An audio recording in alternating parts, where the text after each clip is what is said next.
Biarkan urapan-Mu sekarang melalui kamera kami mengalir keluar menjamah setiap individu pribadi lepas pribadi. Go to every living room, my Lord Jesus. Urapan itu angkat segalaku. Hari ini akan terjadi kelepasan. Malam ini adalah malam Yobel pembebasan. Sampaikan sabda-Mu dan oleh firman-Mu, ya Tuhan Yesus, Engkau memerdekakan. Dalam nama Yesus, haleluya, amin. Ambil Alkitabnya, saya berikan renungan di Markus pasal yang ke-5. Mari kita sama-sama belajar firman Tuhan. Kita buka Markus pasal 5, saya kasih judulnya agak aneh, karena hari ini saya mau fokus kepada kelepasan. Jikalau yang lalu, waktu kita saat teduh, judulnya Roh Kudus dalam kelemahan. Ternyata Minggu Pentakosta, bukan? Nah, sekarang saya mau fokus ke kelepasan, karena banyak orang ada hubungan dengan kuasa gelap, baik dia sadari atau tidak sadari. Saya berikan judul, tempat basah di mana kutuk mati. Bukan kutu ya, kutukan. Tempat basah di mana kutuk mati. Segala kutuk di sana, orang Hokian bilang betahan, tidak bisa tahan punya. Ya, semua kutuk di situ mati. Dosa berhenti, setan pergi. Tempat basah itu adalah titik 2, kita baca dulu ayatnya, nggak banyak-banyak. Ini ceritanya panjang tentang legion, Yesus mengusir roh jahat dari orang Gerasa. Tapi kita fokus 3 ayat saja, Markus 5 ayat 11, 12, dan 13. Kita baca bersama-sama, jadikan kebiasaan saat teduh ini ya. Oke, 1, 2, 3. Adalah di sana di lereng bukit sejumlah besar babi sedang mencari makan. Lalu roh-roh itu meminta kepadanya, katanya, suruhlah kami pindah ke dalam babi-babi itu. Biarkanlah kami memasukinya. Yesus mengabulkan permintaan mereka. Lalu keluarlah roh-roh jahat itu dan memasuki babi-babi itu. Kawanan babi yang kira-kira 2000 jumlahnya itu terjun dari tepi jurang ke dalam danau dan mati lemas di dalamnya. Ini what an interesting story, sebuah cerita yang sangat-sangat unik sekali. Kayaknya nggak terjadi lagi. 2000 babi bunuh diri, kelihatannya begini. Padahal ada ceritanya, kalau diterangi firman itu ajaib sekali untuk kita bisa mengerti. Ya, babi adalah hewan yang disukai oleh beberapa suku untuk dimakan maksudnya, tapi notabene sebagian besar menjadikannya makanan yang diharamkan. Padahal babi itu adalah hewan yang intelijen. Saya pernah sekali menonton sebuah dokumentasi karena saya suka ilmu pengetahuan. Waktu saya menonton itu televisi, dijelaskan cerita-cerita, lalu riset ilmiah, bahwa babi itu bisa berpikir, dia intuisinya tajam. Malah tidak sedikit yang percaya bahwa babi lebih pintar dari anjing yang terlatih yang dapat dilatih. Tapi ya apa boleh buat, beberapa orang memang suka dagingnya, sedangkan yang lainnya mengharamkannya. Babi ini pasti, sekalipun dia tidak punya roh, dia bukan manusia yang punya akal budi seperti Allah, tapi babi punya intuisi, punya feeling kan. Bahkan hewan pun induknya bisa sayang dengan anak-anaknya, bisa lindungi loh. Bayangin tuh macan, mulutnya buat terekam rusa, kerbau segalanya, tapi di mulutnya dia bisa angkat anak-anaknya tanpa berdarah. Jadi hewan pun tahu cinta kalau dia nggak ngerti kasih. Ya, nah babi ini bisa berpikir juga. Ada sesuatu yang sangat profetik kalau kita baca di cerita ini, karena sebelumnya setan-setan ini jumlahnya banyak sekali. Mereka menyebut dirinya legion. Ketika ketemu Yesus, mereka ketakutan dan berkata, jangan usir kami ke dalam lautan api, belum waktunya. Lalu mereka setan-setan ini, roh-roh jahat ini, memohon kepada Tuhan, alias berdoa. Setan tuh kalau kejepit, dia berdoa. Anak-anak Tuhan kalau kejepit, malah justru lari dari hadiratnya. Ini setan, dia kepepet, udah. Dia terhimpit, lalu dia berkata sama Tuhan memohon, izinkan kami pindah ke babi-babi. Ada 2000 ternakan itu.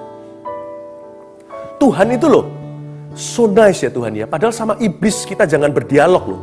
Bapak Ibu Saudara, jangan sekali-kali bicara dengan sisi kuasa gelap. Nggak ada yang perlu dibincangkan terus terang. Tapi Tuhan itu loh, tutur katanya itu sangat santun. Sekalipun dia menghadapi roh-roh najis, Tuhan itu tidak kasar, tapi dia tegas. Dia berkata, pergi, go. Legion itu semuanya terbang ke babi-babi itu. Babi-babi itu langsung lari. Dia terjun bebas dari tepi jurang ke dalam danau, tempat yang basah itu, dan mati lemas di dalamnya. Menurut saya, babi-babi itu bukan bunuh diri. Babi-babi itu dibunuh. Setan kalau di dalam diri seseorang, dia akan mencuri terlebih dahulu. Apapun bisa dicuri, damai sejahtera, kerukunan. Ya, kesehatan juga bisa. Bukan berarti semua penyakit dari setan. Kadang-kadang kita aja yang nggak jaga. Kita nggak olahraga. Makanya sembarangan. Tapi setan bisa ngambil keuntungan. Dia bisa mencuri, membunuh, dan dia bisa membinasakan. Tujuan setan tertinggi adalah bukan membuat orang bunuh diri. Kalau bisa itu menjadi terjun payung bebas ke dalam neraka, dia akan lakukan. Tidak sedikit orang yang depresi. Lalu setelah itu mengakhiri hidupnya sendiri. Melancangi yang maha kuasa. Tapi tujuan akhirnya adalah neraka. Membinasakan, kata binasa itu maut. Bukan kematian. Orang-orang yang sudah punya Kristus tidak bisa disebut. Tidak bisa dikatakan tentang mereka maut. Sampai maut menjemput mereka. Kita sudah tidak dijemput maut. Kita dijemput Yesus kalau kita mati. Kita hanya bisa dikatakan tentang kita begini. Hingga kematian memisahkan. Atau hingga kematian menjemputnya. Kematian bisa jemput saya. Tapi mati adalah keuntungan. Oke? Tapi setan itu mau membinasakan. Anda harus tahu dulu. Apapun kejadian di dunia ini, semuanya kalau mencuri, membunuh, dia nggak nafsu. Ujungnya kalau bisa membuat Anda pahit sama Tuhan. Kalau bisa membuat Anda menentang Injil sampai Anda menghirup nafas terakhir hidupmu. Kalau dia bisa membuat Anda tidak selamat, luput dari kasih karunia Tuhan yang membasuh dosa, oh dia akan lakukan segala perkara untuk membuat Anda berakhir di sana. Setan itu kita tahu ujungnya itu mau jiwamu. Karena dia tahu suatu hari dia masuk neraka, dia nggak mau sendiri. Dia mau Anda berada di sana bersama dengan dia. Memang jahat sih. Hatinya jahat, seperti orang yang suka di news atau di berita-berita orang yang bunuh diri lalu mengakhiri hidupnya sendiri. Setelah dia tembak semua orang, puluhan orang semua mati, lalu dia tarik pelatuk ke kepalanya. Ya itulah sifatnya setan. Kalau setan merasuki, ya begitu orangnya jadi. Anda harus tahu dulu, jangan buta. Tujuan akhir dari semuanya adalah supaya Anda dipisahkan dari Kristus. Setan itu bukan pro kontra agama. Dia mau jiwa manusia, dia mau membuat Anda jauh dari jalan keselamatan. Akulah jalan, kata Tuhan Yesus. Akulah kebenaran, akulah hidup. Dia mau supaya Anda tidak hidup di dalam Kristus, tidak hidup bagi Kristus. Dan supaya Anda tidak menerima hidup baru dari Roh Kudus. Kalau Anda hari ini belum percaya Yesus, cepat lari ke tempat basah. Tempat basah itu apa? Ini loh, insting babi kita harus belajar nih, hewan intelijen ini. Sekalipun dia tidak punya roh, kita belajar sesuatu yang profetik. Instingnya adalah ke tempat yang wet, ke tempat yang basah. Waktu dia kesurupan, waktu dia dimasuki setan, langsung dia lari. Ketika dia dihinggapi oleh roh-roh jahat itu, dia langsung terbirit-birit cari air. Kelihatan danau, dia terjun ke sana. Karena babi nggak belajar fisika, ilmu gravitasi segala. Karena dia panik, dia lari ke tempat yang ada airnya. Bukannya kecemplung ke sana, malah terjun bebas dan mati berdarah. Ketika sampai ke air itu udah pecah tubuhnya. Tapi belajar dari instingnya. Immediately those pigs, babi-babi itu, mencari water. Kalau Anda dihinggapi setan, kalau Anda diserang kuasa gelap, roh-roh jahat, jikalau Anda mendapatkan godaan yang melebihi kadar biasanya, Anda tahu something is wrong. Kalau kutuk itu nggak bisa dipatahkan. Anda mau mencangkul sawah cangkul yang dalam berkeringat sampai berdarah pun tidak tumbuh apapun, seolah-olah langit itu tembaga, tanah itu baja. Anda tahu, turun-temurun kayak cerai. Turun-temurun kayak seperti penyakit tertentu, udah trennya begitu. Kalau medis kan mungkin gennya ya. Tapi kita percaya dalam Kristus, kita adalah ciptaan baru. Saya nggak ajarkan pada Anda untuk jadi orang superstisius, lalu dikit-dikit setan, nggak juga. Cuman kita juga bisa punya rasa curiga, makanya ada karunia membeda-bedakan roh, bukan? Anda lihat ini patronnya nggak beres, sesuatu nggak bener ini. Ya, nggak ada salahnya kita cari air. Kita cari apa yang membebaskan, di mana kutuk berhenti. semua kutuk mati, dosa berhenti, setan pergi. Dan tempat itu adalah titik 2. Ada 1, 2, 3. Tempat yang basah di mana kutuk mati. Nomor 1, tulis hadirat Tuhan. Hadirat Tuhan yang lambangnya seringkali adalah Roh Kudus tiba. Roh Kudus kan dilambangkan seperti air. Bahkan di Yeskiel 47, 37 itu tulang kering, 47 itu tentang sungai yang menjadi tidak terseberangi. Pertama-tama sampai ke telapak kaki, lalu sampai lutut. Nanti ya kapan ya saya share ini nanti di saat teduh. Lalu sampai ke pinggang, hingga tidak bisa lagi berjalan, melainkan tenggelam dan berenang-renang. Kiri kananku lihat bukan banyak pohon cemara, ada banyak pohon besar-besar, kemanapun air itu mengalir, di situ ada kehidupan, ikan-ikannya besar. Dan buah-buah dari pohon itu subur-subur merah-merah. Itu kehadiran Allah. Orang itu kalau lagi depresi, cepat masuk hadirat Tuhan. Simple saja. Belajar dari babi, punya insting, lari cari water. Tapi anehnya kita ini kalau lagi diserang sama kuasa gelap atau ditimpa masalah bertubi-tubi, hati-hati dengan ini ya. Saya tambahkan sesuatu. Mumpung saya ingat. Familiar spirit. Tahu familiar spirit? Ya, familiar dari kata familiar. Familiar itu. Rasanya kok familiar ya, you ini ya, kalau kita ketemu teman. Anda ini kayaknya saya pernah ketemu. Kalau dalam bahasa Chinese ada lagunya China Li Jianguo nih. Ya kan? Di mana nih ketemu dengan orang Anda ya? Kok familiar ya? Rasanya kita pernah ketemu deh. Karena kayaknya kita pernah dulu satu sekolah atau apa. Familiar. Orang Indonesia. Dia pergi ke luar negeri, dia cari makanan Indonesia. Setelah 2 minggu, dia udah bosan roti. Katakan kalau di negara barat, dia cari sesuatu yang familiar di lidahnya, sambal atau apa. Kalau perlu keluarkan sambal bungkusan yang dia ambil itu, sasetan. Dia mau yang familiar. Setan juga ada yang namanya familiar spirit. Yang familiar dengan hidup Anda. Tempat Anda jatuh bangun itu yang selalu digocoh di situ. Atau familiar dengan your family. Keluarga Anda itu selalu diruntuhkan di dosa itu. Atau di musibah tersebut. Kerja apa aja nggak berhasil. Saya nggak berkata ikut Tuhan itu kemakmuran. Tapi ada bedanya dengan orang yang kena kutukan. Kayak rasanya ini familiar spirit. Ini familiar spirit. Satu-satu matinya begitu. Satu-satu jatuhnya begitu. Hati-hati dengan itu. Kalau Anda melihat sesuatu tanda-tanda seperti itu, harusnya cepat lari ke water, ke air. Cepat lari ke hadirat Tuhan. Karena di hadirat Tuhan, setan betahan. Dia nggak bisa tahan. Mana bisa setan tinggal bareng sama Tuhan Yesus? Pasti salah satu pergi. Dan yang pergi tentunya adalah setan, bukan Tuhan. Karena dia lebih, karena apa? Karena dia terlebih besar. Yesus terlebih besar di dalam. Hadirat Tuhan, kehadiran Roh Kudus seperti air itu. Hadirat Tuhan itu terdiri dari yang privat dan korporat.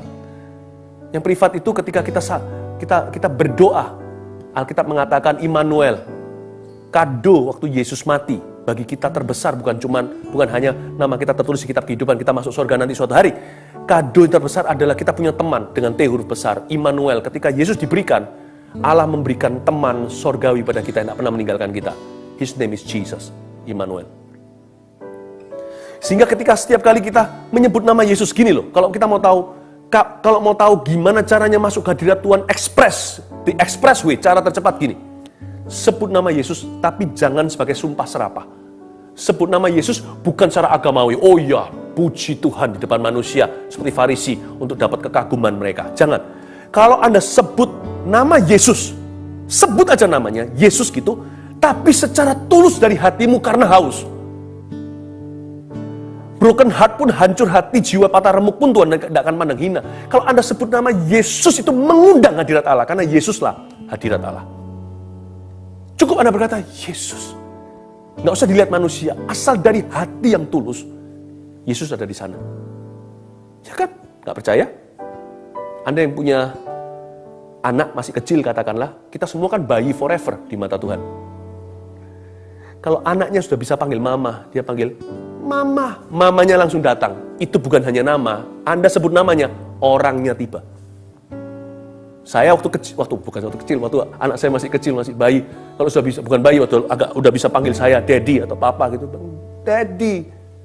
Panggil patah-patah pun, saya langsung ada apa?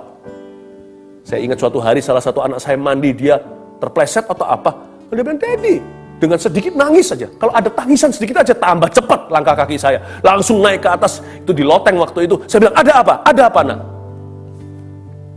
Tuhan tidak kalah protektif sama kita. Sebut namanya Yesus secara privat. Di hatimu juga boleh. Dia akan tiba. Anda rasa sesuatu atau tidak, dia ada di sana. Atau secara korporat, 2-3 orang berkumpul dalam nama Yesus, dia ada di situ. Kayak gini sekarang, kita saat teduh. Berapa ribu, kita sama-sama kumpul, tempat beda boleh lah, nggak apa-apa. Yesusnya sama kan.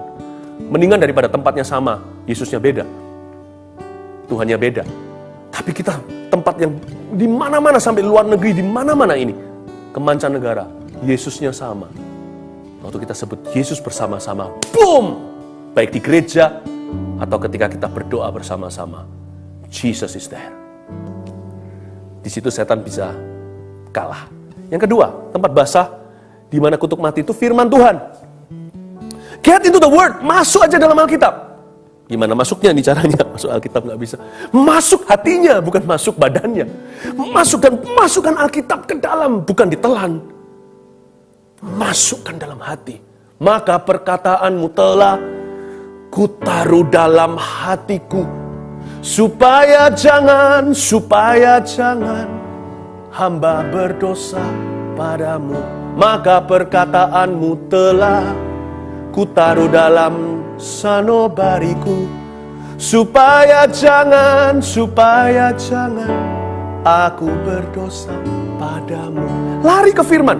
Kerjaanku gak beres-beres, semua yang kulakukan gak tembus-tembus, tidak terterobosan, tidak ada keberhasilan. Masuk ke firman, dan firman masuk ke dalam dirimu.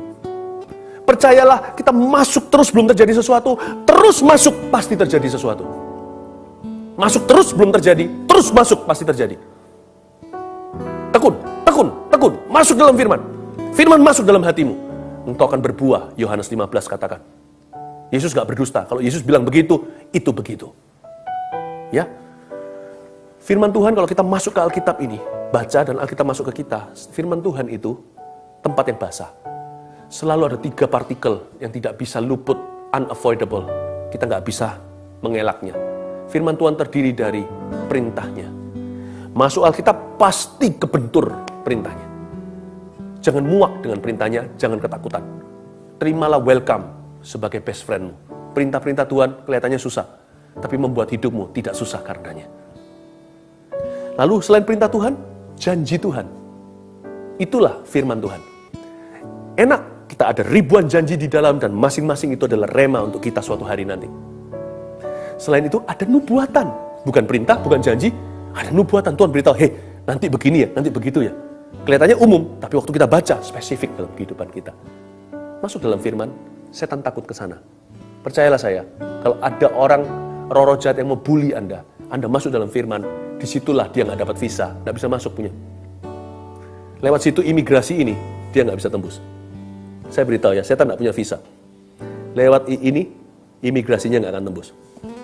Jadi kalau Anda taruh di sini, dia nggak bisa menembusmu. Bukan berarti bawa Alkitab lawan Dracula.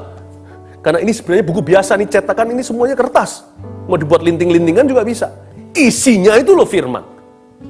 Jadi jangan dewakan Alkitabnya, the book. Kontennya ini dibaca. Itu tempat yang basah. Yang ketiga, tempat basah selain hadirat Tuhan dan firman Tuhan apa? Persekutuan saudara seiman. Persekutuan saudara seiman. Itu ternyata tempat yang basah loh. Besi menajamkan besi, manusia menajamkan manusia. Jangan sesat hatimu. Pergaulan yang buruk merusak kebiasaan yang baik. Kalau Anda diserang setan, atau mau jauh dari setan, atau mau menang atas setan, atas kutuk, dosa, segala, jangan bergaul dengan orang yang salah. Jangan duduk sama-sama dengan pencemooh. Jangan berdiri di jalan orang berdosa. Jangan mendengar nasihat orang fasik. Kenapa? Pernikahan lu ada masalah. Emangnya laki cuman dia? Loh, kok jadi begitu? Harus saudara seiman, bukan Kristen bohongan ya. Saudara seiman yang betul-betul menghargai imannya kepada Tuhan. Saudara seiman ini punya kuasa, Mazmur 133. Bak urapan di kepala Harun, ke sana Tuhan perintahkan berkat, ke janggut jubahnya turun. Seperti embun Hermon turun ke Bukit Sion. Betapa indahnya kalau kita tinggal dengan rukun. Itu bukan berarti persekutuan, itu bukan berarti acara persekutuan, doa, bukan. Persekutuan itu artinya Aku tidak akan share, tidak akan menjadi satu kuk, tidak akan menjadi pasangan yang tidak seimbang dengan orang tidak percaya. Kalau untuk mengimbangi hidupku soal pernikahan contohnya, atau soal apapun yang aku gumulkan, pekerjaan kok nggak berhasil, kok nggak bisa keluar dari hutang sampai sekarang dan sebagainya. Rasanya lebih baik saya cari nasihat dari orang yang tepat deh, bukan dari orang yang salah. Lebih baik cari orang yang bisa mengimbangi saya dalam Tuhan, atau bisa membimbing lebih baik lagi. Itu dia. Carilah persekutuan saudara seiman itu di 1 Yohanes pasal 1 ayat 7.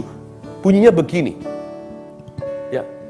Dan jikalau kita berada dalam terang seperti dia ada di dalam terang, dan kita akan beroleh persekutuan seorang dengan yang lain, dan darah Yesus anaknya itu akan menyucikan kita dari segala dosa.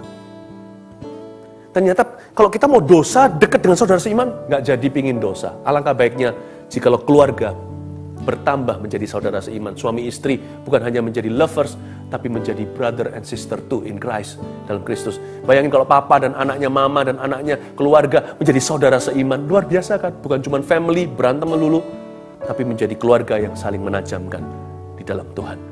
Saudara seiman, ketika kita berdoa sama-sama, nggak usah berdoa sama-sama. Kita mau dosa aja ketemu saudara seiman, nggak jadi.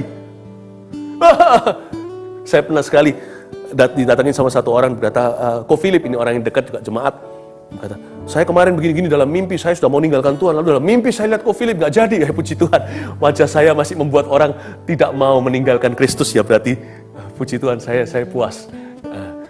Dan saya juga sama, kalau saya lihat jemaat itu, saya mau gimana gitu, nggak jadi. Kenapa? Saya pikir mereka ingatkan saya untuk sungguh-sungguh dengan Kristus. Jangan jauhkan dirimu dari pertemuan-pertemuan ibadah. Bukan bicara tentang kebaktian saja. Jangan jauh dari orang-orang Kristen, anak-anak Tuhan yang lainnya. Amin. Nah, sekarang kita akan berdoa sebentar lagi, tapi saya juga perlu mengatakan ini. Yesus itu sangat sopan ya, santun ya. Padahal bicara sama roh najis. Kita tidak usah takut ya. Bagaimana Tuhan bisa memenuhi rumah kita kalau ada babi-babi di ruang tamu kita? Kalau kita pasangi hal-hal yang mendukakan hati Tuhan. Contoh saja, kita pasang satu poster orang yang gak keruan, orang tidak berbusana di sana. Ya susah lah ya, gak usah ngomong roh jahat. Manusia aja kan risih semua. Tapi kadang-kadang ada simbol-simbol yang innocent. Saya nggak ajarkan kita semua dibakar ya. Lihat apa, dibakar, dikit-dikit lihat itu kayak ular, nggak perlu gitu. Tapi ada beberapa yang vulgar. Jelas-jelas itu kepercayaan. Dan jelas-jelas bahwa itu adalah berhala yang mendukakan hati Tuhan. Perintah Allah yang pertama itu bukan mencuri, membunuh loh. Jangan berzina. Jangan ada padamu ilah-ilah. Kalau ada babi-babi di ruang tamu kita, gimana Tuhan mau bertamu di tempat kita? Beberapa orang taruh ada babi-babi di pintunya, bukan di ruang tamu, tapi di depan pintu. Setan itu tidak maha tahu. Itu malah mengundang. Saya kasih contoh ya. Di tempat kerja, bisa terjadi pelecehan? Bisa. Tapi biasanya, hanya laki-laki yang coba-coba. Tapi kalau perempuannya itu happily married, menikah dengan bahagia. Kalau dia single, dia dekat dengan keluarganya, dia punya tameng dan punya perisai, katakan. Tapi katakan yang married, yang sudah menikah. Kalau dikasih sinyal-sinyal sama orang, katakanlah, nggak semua suami istri kan kerja satu office atau satu tempat. Kalau dikasih sinyal-sinyal, dia tidak tanggapi. Lalu kalau dia agak sedikit berani coba-coba beberapa, lebih berani ambil resiko dan spekulasi. Kalau Anda langsung tengking istilahnya, belum apa-apa Anda langsung tangkis, nggak mungkin menjadi korban hidung belang. Kecuali sang perempuan, atau laki, sama aja, emansipasi sama aja ini. Kecuali sang perempuan memberi simbol-simbol yang merupakan sinyal-sinyal, come on, silahkan. Jangan taruh sembarangan sesuatu di pintu, kelihatannya untuk menolak bad luck, tapi ujungnya justru mengundang, karena dia tidak maha tahu. Untuk mengundang untuk masuk, silakan come in, welcome home malahan. Bagaimana bisa Tuhan memberkati kalau atmosfernya dipenuhi dengan babi-babi di ruang tidur dan ruang tamu kita, di depan pintu, di mana-mana. Buang apa yang Anda tahu itu mendukakan Tuhan, dan buang apa yang sekalipun tidak jelas dan mendukakan Tuhan, singkirkan kalau itu menjadi jerat buat Anda. Mari kita buat atmosfernya itu indah di rumah maupun di manapun kita berada, sebisa mungkin kalau itu milik kita. Kita pilih dan selektif apa yang kita pajang, kita taruh di sana, apa yang kita hargai, apa yang kita miliki. Supaya apapun yang kita punya miliki, apapun yang kita lakukan, selalu mencerminkan dan memuliakan Yesus Kristus. Kalau Anda bukan pemilik rumah atau kepala keluarga, Anda tidak bisa sembarangan loh ya, hati-hati. Jangan pakai cerita Gideon lalu sembarangan hancurkan ini itu. Saya rasa itu juga tidak memuliakan Tuhan, itu nggak sopan. Tapi kalau Anda diajak, Anda berhak. Karena setiap orang punya keyakinan. Anda bisa ngomong dengan siapa lebih pangkat di rumah Anda dan berkata, boleh nggak saya nggak ikut karena saya adalah orang Kristen yang sungguh-sungguh, boleh nggak saya doakan dengan cara saya. Saya rasa dengan sopan, Tuhan lembutkan hati mereka. Biasanya orang kan nerima. Belajarlah berani. Karena intimidasi itu kerjanya gini, takut dulu, lalu kita WO nggak jadi mencoba. Tapi iman itu bunyinya begini, saya sopan dulu tanya, dan yakin Tuhan pasti akan kabulkan dan lembutkan hati orang itu. Sekalipun tidak, aku tidak akan kompromi, karena saya adalah anak Tuhan Yesus. Kalau Anda lakukan itu, niscaya your home shall be blessed. Tempatmu basah, kutuk akan mati di sana. Dan toko atau apapun pekerjaan Anda, sebentar lagi. Orang dunia bilang hoki, orang dunia juga, orang lain berkata itu rezeki. Let me tell you, Anda diberkati. Bukan hoki, bukan rezeki. You will be blessed.